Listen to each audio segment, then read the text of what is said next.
bersatu. Fast FM Magelang.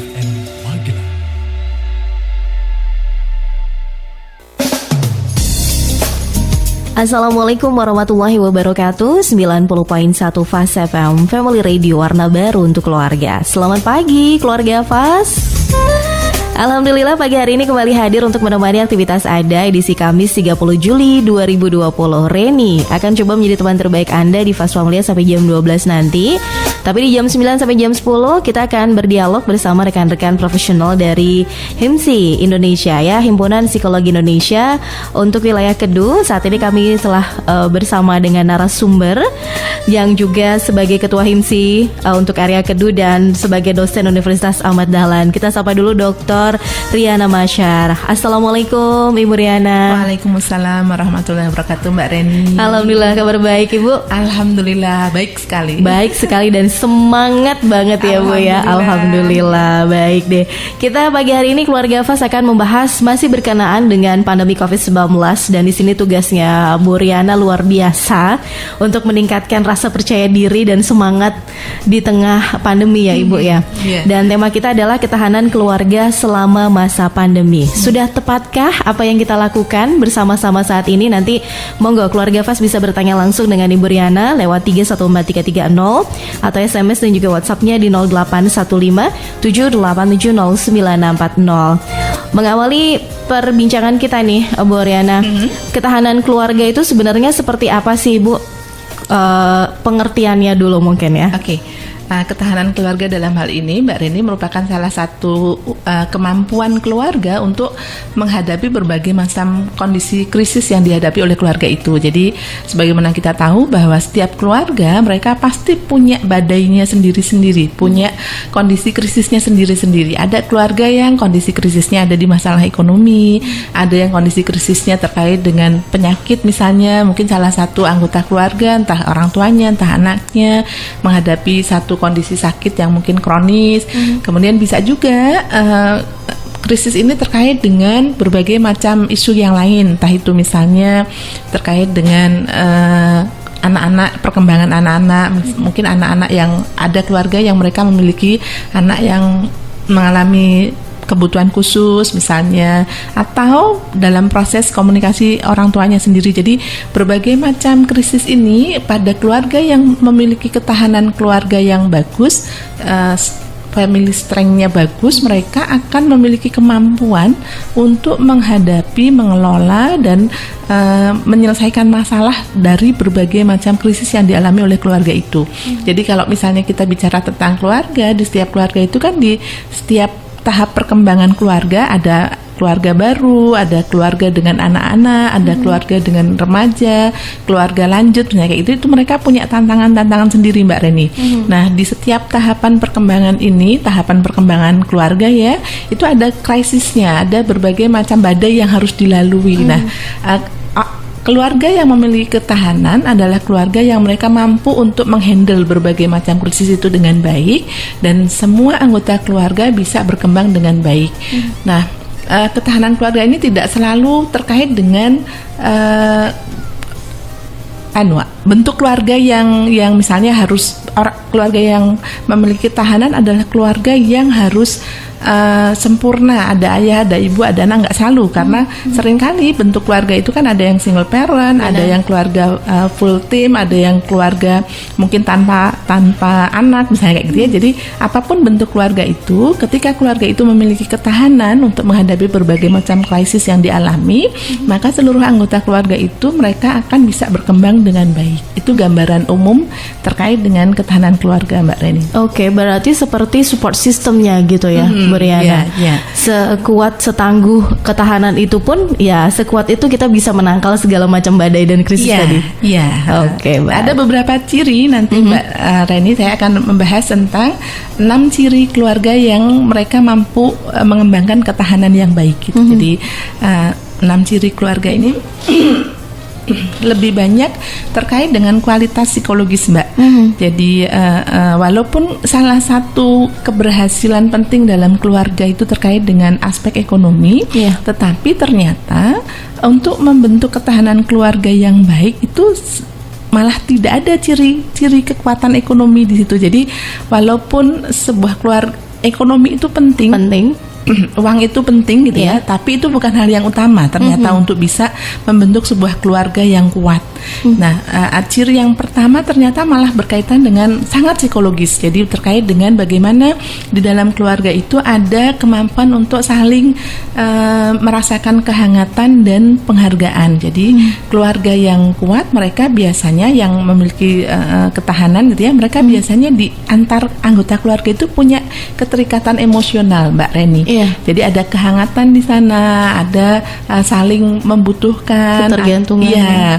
Kemudian ada saling menghargai gitu. Nah, kemudian ciri yang kedua adalah ciri di dalam keluarga itu ketika ada komitmen, maka semua anggota keluarga akan berusaha untuk mencapai komitmen yang sudah disepakati. Jadi misalnya aturan dalam keluarga tidak boleh anak memegang gadget sampai usia 13 tahun misalnya. Nah, semua anggota keluarga akan mematuhi komitmen itu. Jadi misalnya, atau yang lain yang gampang lah, misalnya komitmen terkait dengan waktu ataupun terkait dengan kepercayaan. Jadi misalnya bahwa si anak selalu yakin ketika ibunya atau ayahnya berkata sesuatu, anak itu selalu punya kepercayaan yang tinggi akan apa yang dikatakan oleh orang tuanya. Begitu juga dengan orang tua, ketika anaknya mengatakan sesuatu, orang tua memiliki kepercayaan. Itu salah satu ciri ada komitmen.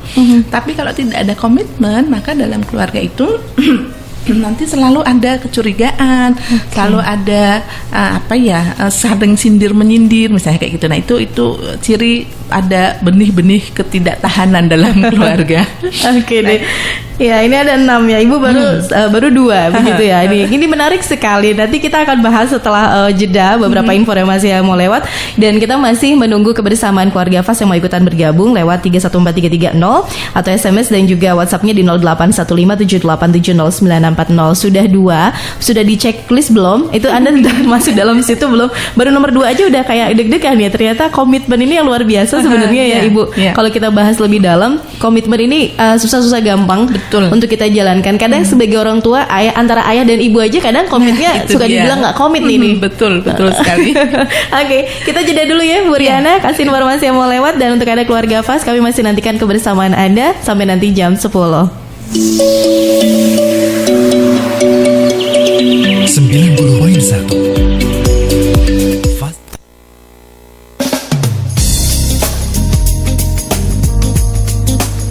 Kembali lagi keluarga Fas, masih di 90.1 Fas FM. Kita bersama rekan profesional dari Himpunan Psikologis Indonesia untuk Karya Kedu, bersama Dr. Yana Mashar.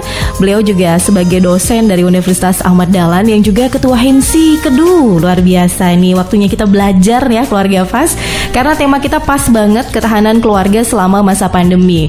Di luar masa pandemi aja ketahanan keluarga kadang masalahnya kompleks ya Ibu ya. Kita kalau berbicara berkaitan dengan ketahanan keluarga, tadi Ibu juga sempat menyinggung ada cirinya Reni, ada cirinya 6 gitu ya. Ini baru 2. Angka 1 dan 2 ini aja butuh penjabaran yang luar biasa nih Bu. Mungkin bisa direview lagi nih Bu sebelum Ibu melanjutkan yang ketiga, 4 dan seterusnya. Oke. Seperti tadi sudah saya sampaikan Mbak Reni, jadi dalam keluarga itu kemampuan semua anggota keluarga, terutama diawali dari orang tua ya, dari ibu dan ayah gitu, karena bagaimanapun anak itu kan meniru dari orang dewasa yang ada di sekitarnya. Nah, kemampuan orang tua untuk memberi apresiasi dan menunjukkan perasaan antar anggota keluarga itu menjadi hal yang penting. Kalau Mbak Reni amati, ada budaya Jawa nih yang ada positifnya tapi juga ada kurangnya gitu. Budaya Jawa itu kan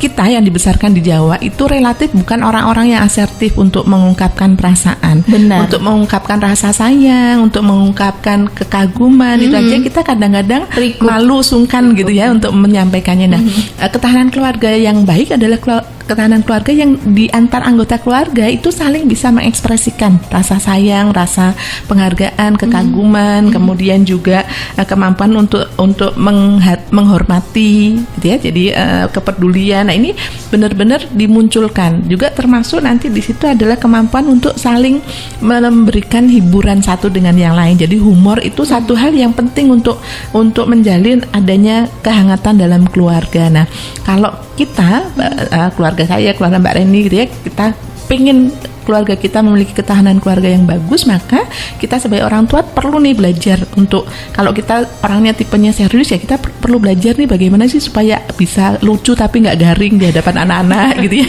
Karena kalau kita nggak dibesarkan dalam keluarga yang memang sense of humornya bagus, itu akan aneh gitu ya. Jadi kita harus mau merubah diri. Nah, bagusnya kita sebagai orang tua ini memiliki kemampuan, otak kita kan plastisin dia sifatnya, jadi sangat lentur untuk menerima berbagai perubahan dan beradaptasi dengan hal baru gitu. Sehingga ketika kita membiasakan diri, kita sadar nih, wah aku ternyata garing ya kalau ngomong lucu ataupun memberikan keceriaan dalam keluarga, berarti aku harus belajar. Nah, otak kita itu akan dengan mudah gitu. Ketika kita sudah men-setting, aku mau belajar nih untuk meningkatkan rasa humorku gitu. Nah, otak kita akan sangat mudah mengadaptasi hal-hal baru yang kita pelajari. Jadi kita bisa dengan melihat hal-hal lucu, kan apalagi sekarang di konten YouTube kan ada banyak gitu ya, ada dengan cerita-cerita yang lucu, itu perlu kita gali supaya ketika kita ketemu sama anak-anak kita bisa bercerita hal-hal yang lucu. Atau dengan melihat hal-hal yang lucu di sekitar kita, itu akan sangat membantu untuk meningkatkan kehangatan emosional dalam anggota keluarga. Nah, kemudian yang tadi terkait dengan komitmen, Mbak Reni tadi baru saya sebutkan satu ya, bahwa komitmen itu artinya ada kepercayaan. Ibu percaya ke ayah, ayah percaya ke ibu, ayah dan ibu percaya ke anak, anak percaya ke orang tua, misalnya kayak gitu ya. Nah, ini perlu dibangun, Mbak. Jadi jangan sampai ketika orang tua ngomong, anak tuh dalam hati bilang, alah ibu paling juga lupa, misalnya kayak gitu ya. Nah, itu bahaya, Mbak Reni. Jadi bagaimana anak bisa menyimpulkan kayak gitu? Itu biasanya terjadi kalau kita sebagai orang tua seringkali tidak konsisten dan kongruen. Jadi misalnya ketika kita mengatakan ada aturan nih, misalnya aturan misalnya sekarang di pandemi COVID ini agak susah ya, di anak-anak saya aja lah misalnya, komitmen untuk tidur awal seperti ketika jadwal sekolah misalnya. Ini agak lumayan susah sekarang, Mbak Reni. Anak-anak saya udah remaja gitu ya. Untuk membuat mereka mau tidur awal itu tidak semudah ketika ada jadwal sekolah resmi. Sehingga kemudian ketika pagi bangun tidur pun itu harus perjuangannya lebih susah karena ada perubahan pola tidur. Nah, ketika misalnya saya tidak konsisten, maka ketika mereka tidak tidur awal, saya akan diam saja gitu, tidak mengingatkan, tidak kemudian mematikan lampu dan semua aktivitas misalnya kayak gitu. Nah, tapi kalau kita konsisten, ketika kita sudah membuat kesepakatan bahwa tidur paling malam misalnya jam 11 misalnya, maka kita harus benar-benar memastikan bahwa aturan itu berjalan. Kalau tidak ya anak-anak akan paling juga nanti Ibu tidur duluan misalnya kayak gitu, sehingga mereka bisa sampai subuh misalnya kayak gitu. Nah, sehingga konsisten ini harus. Begitu juga dengan kongruen, Mbak Reni. Ketika misalnya kita mengatakan misalnya kongruen itu artinya sama ya antara apa yang kita lakukan dengan apa yang kita ucapkan. Misalnya sabar toh. Tapi intonasinya begitu. Intonasi dan ekspresi wajahnya ternyata nggak sabar. Ini berarti nggak kongruen. Nah, ketika ini sering terjadi di keluarga, maka anak akan melihat komitmen yang sering dibuat itu bukan hal yang layak untuk dipatuhi, karena ternyata orang tua sendiri tidak menunjukkan konsistensi dan kongruen dalam apa yang diucapkan. Nah, kemudian yang poin ketiga, Mbak, ini yang menarik dan biasanya sepertinya mudah, tapi kalau kita tidak hati-hati ini akan banyak jeglongan-jeglongan gitu ya. Terkait dengan kemampuan kita berkomunikasi secara positif. Jadi dalam komunikasi positif di sini ada cirinya, Mbak. Yang pertama, dalam komunikasi positif itu antar anggota keluarga mereka secara leluasa mengkomunikasikan perasaannya. Jadi kalau tadi yang di awal afeksi tadi itu lebih ke kemampuan untuk merasakan dan saling ada membutuhkan keterikatan bekerja sama, emosional gitu. Iya. Nah, kalau di komunikasi ini di anggota keluarga mereka mampu mengkomunikasikan emosinya. Jadi misalnya ketika saya pergi lama misalnya, terus anak saya bilang, "Bu kangen," misalnya di telepon gitu ya. Jadi itu merupakan kemampuan yang perlu diekspresikan. Karena banyak anak yang mereka tidak terbiasa mengekspresikan emosinya antar anggota keluarga. Iya. Atau misalnya dia marah atau kesel misalnya dengan kakaknya atau dengan adiknya. Nah, mereka mampu mengkomunikasikan ini dengan baik. Iya. Kakak tuh kesel sama adik karena adik tuh gini, tapi dengan cara yang baik. Tidak cuma sekedar banting-banting merengut terus pergi gitu, enggak. Tapi mampu mengkomunikasikan berbagai macam perasaan yang dirasakan dengan asertif, dengan cara yang tepat, dengan ekspresi juga yang bisa diterima. Nah, itu penting untuk dilatih. Nah, kemudian yang kedua, banyak nih anak saya amati di beberapa keluarga itu banyak anak yang ketika ditanya kenapa toh enggak apa ya kok diem aja nggak apa-apa gitu. Tapi sebenarnya kita lihat di ekspresi wajahnya, gestur tubuhnya itu sebenarnya menunjukkan dia tidak apa-apa. Bukannya tidak ada apa-apa. Ada apa-apa ya gitu Mbak Reni. Nah, kemudian juga di komunikasi positif itu masing-masing anggota keluarga berusaha mengembangkan untuk tidak saling kambing hitamkan satu sama lain. Nah, komunikasi yang tidak baik adalah komunikasi yang ketika seseorang melakukan kesalahan, mereka akan saling melemparkan kesalahan itu pada yang lain. Jadi misalnya ketika si adik misalnya ketika dia masak berantakan, dia bilang, "Lah ya salahnya adik mau makan kok nggak ada makanan." Misalnya ibunya yang disalahin bilang, "Lah gimana mau masak ayahnya juga nggak ngasih uang." Nah, jadi ada saling tidak kemudian take responsibility untuk satu kejadian gitu. Di keluarga yang komunikasinya positif, dia ketika ada kesalahan dia akan bilang, "Oh ya maaf ya," gitu. "Maaf ya ibu, maaf ayah," gitu. Jadi nanti habis makan akan dirapikan misalnya kayak gitu. Jadi tidak ada saling lempar kesalahan. Nah, kemudian dalam komunikasi yang positif juga ada kompromi. Nah, di keluarga yang mereka memiliki komunikasi positif bukan berarti mereka harus saling sepakat satu sama lain. Nggak selalu, nggak harus. Boleh kok ada ketidaksepakatan, tapi ada compromising. Jadi ada saling kemampuan untuk mengkompromikan gitu ya. Jadi ketika misalnya si anak bertahan dengan pendapatnya, ibu juga punya pendapat tertentu. Nah, itu mereka bisa menjembatani, mengkompromikan berbagai macam perbedaan-perbedaan yang ada. Jadi tidak harus kemudian sama persis, itu enggak. Jadi tetap ada saling menghargai. Nah, kemudian ini tadi karena ada saling menghargai, jadi setuju untuk tidak setuju itu merupakan salah satu ciri keluarga yang memiliki kemampuan untuk berkomunikasi secara positif.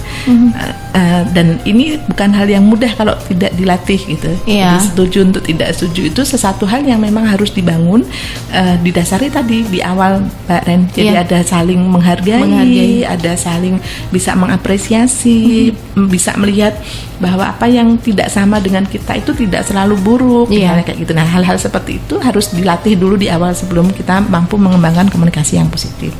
Nah, kemudian yang keempat, ini yang asik nih Mbak Ren. Ciri keluarga yang punya ketahanan yang bagus itu mereka selalu punya waktu dalam kondisi yang walaupun semuanya sibuk gitu ya, mereka punya waktu untuk menikmati kebersamaan walaupun hanya hal-hal yang sederhana gitu, hanya sekedar misalnya masak bersama atau makan bersama atau berkebun bersama atau sekedar nonton TV bareng misalnya kayak gitu. Tapi keluarga ini itu dalam rentan waktu kebersamaan mereka, entah itu kalau biasanya setiap hari gitu ya, keluarga yang ketahanan positifnya bagus itu setiap hari mereka walaupun hanya sekitar 10 menit, 15 menit itu punya waktu bersama. Walaupun hanya sekedar sarapan bareng karena mungkin setelah itu semuanya aktivitasnya sendiri-sendiri sampai malam misalnya. Tapi entah itu di pagi hari atau nonton TV bareng di malam hari misalnya. Jadi selalu ada waktu-waktu di mana keluarga ini ngumpul bareng dan mereka saling bercerita, saling pijet-pijetan, saling elus-elusan, saling bercanda, misalnya kayak gitu. Itu ciri keluarga yang ketahanannya bagus. Jadi kebersamaan walaupun hanya sebentar, tapi itu saling menguatkan satu dengan yang lain. Oke. Nah, kemudian yang kelima, ini terkait dengan spiritual well-being, Mbak Reni. Jadi ternyata ada begitu banyak penelitian yang menunjukkan keluarga yang mereka memiliki kemampuan spiritual yang bagus itu jauh lebih kuat dibanding dengan keluarga yang hampa, keluarga yang tidak punya makna. Jadi spiritual well-being di sini karena banyak juga latar belakangnya adalah penelitian-penelitian dari luar negeri ya, tidak hanya dari Indonesia. Spiritual well-being ini tidak selalu terkait dengan religiusitas atau keberagamaan. Jadi belum tentu keluarga yang mereka di dalam keluarga itu ngajinya rutin, sholatnya rutin, itu ketahanan keluarganya bagus, belum tentu. Tapi kalau rutin ngaji, rutin sholat tapi terpaksa, itu malah mungkin bisa jadi sumber konflik. Spiritualitas di sini adalah terkait dengan kebermanaan. Jadi seberapa jauh mereka melaksanakan berbagai macam rutinitas keberagamaan itu bersama. Jadi sebagai sebuah mereka memaknai itu posisinya sebagai hamba, mereka melakukan sholat 5 waktu, puasa dan lain sebagainya itu dengan penuh kebermanaan, bukan dengan penuh keterpaksaan. Benar. Itu spiritualitas yang bagus. Nah, kemudian di sini mereka juga terkait masuk di sini di spiritualitas ini termasuk terkait dengan value, Mbak. Jadi ada nilai-nilai yang dianut oleh keluarga itu. Jadi misalnya keluarga itu adalah keluarga yang mereka menjunjung tinggi misalnya kejujuran misalnya. Nah, itu sesuatu yang memang perlu dipupuk dalam keluarga. Jadi value-nya tergantung keluarga masing-masing ya. Ada yang value-nya terkait dengan ketaatan, ada yang value-nya terkait dengan upaya untuk kebermanfaatan untuk sesama dan lain sebagainya. Tapi yang penting keluarga itu harus punya, semua anggota keluarga itu tahu bahwa nilai itu penting buat keluarga misalnya. Dan lebih ditekankan begitu ya sama orang tua. Iya. Baik. Ya. Kemudian yang keenam, yang terakhir nih Mbak, ciri keluarga yang memiliki ketahanan adalah mereka yang mampu untuk mengelola ataupun menghandle berbagai macam kondisi sulit yang dihadapi oleh keluarga. Jadi tadi ya kondisi sulitnya itu macam-macam. Nah, bagaimana ciri kemampuan menghandle krisis ini? Yang pertama, masing-masing keluarga, masing-masing anggota keluarga itu mereka orang-orang yang lentur untuk beradaptasi. Jadi bukan orang-orang yang kaku gitu ya. Jadi semua anggota keluarga itu mau berproses. Kemudian yang kedua, mereka memiliki kemampuan untuk bertumbuh bersama. Jadi baik orang tua, anak itu kan anak-anak juga berubah nih ya Mbak. Benar. Jadi dari bayi, kanak-kanak, remaja, orang dewasa itu kan mereka mengalami perubahan. Keluarga yang mampu menghandle krisis adalah keluarga yang mereka selalu bisa bertumbuh dengan berbagai macam perubahan yang ada dalam keluarga itu. Kemudian ciri mereka bisa menghandle adalah yang ketiga terkait dengan keterbukaan terhadap berbagai macam krisis. Kalau Mbak Reni lihat fenomena sekarang, remaja-remaja banyak sekali yang mereka tidak terbuka dengan keluarga, tetapi terbuka di medsos. Benar. Misalnya kayak gitu. Jadi ketika mereka kesel sama orang tuanya, mereka nggak ngomong ke orang tua, tapi mereka expose-nya di medsos misalnya. Ada banyak kan kalau kita lihat status-status remaja gitu ya. Mereka misalnya marah ke kakaknya atau ke adiknya, mereka nggak langsung ngomong ke kakak atau adiknya, tapi mereka mengeluarkannya di medsos. Nah, ini ciri-ciri tidak adanya keterbukaan dalam keluarga. Nah, ini yang harus dilatih dan perlu kita perhatikan sebagai orang tua. Jadi kita sebagai orang tua juga perlu peka dengan berbagai medsos yang ada pada anak-anak kita, sehingga kita bisa melihat apa yang sebenarnya tidak mereka sampaikan dalam forum keluarga. Baik. Jadi memang di sini poinnya adalah keterbukaan dan juga saling ketergantungan dalam keluarga ini bisa semakin meningkatkan ketahanan keluarga tadi ya Ibu Riana. Baik, keluarga FAS yang mau ikutan bergabung udah banyak banget nih pertanyaan ini dari 6 tadi nih sudah ketulis semua. Nggak usah dipendem aja, tapi ditanyakan langsung lewat 0815 7870 940.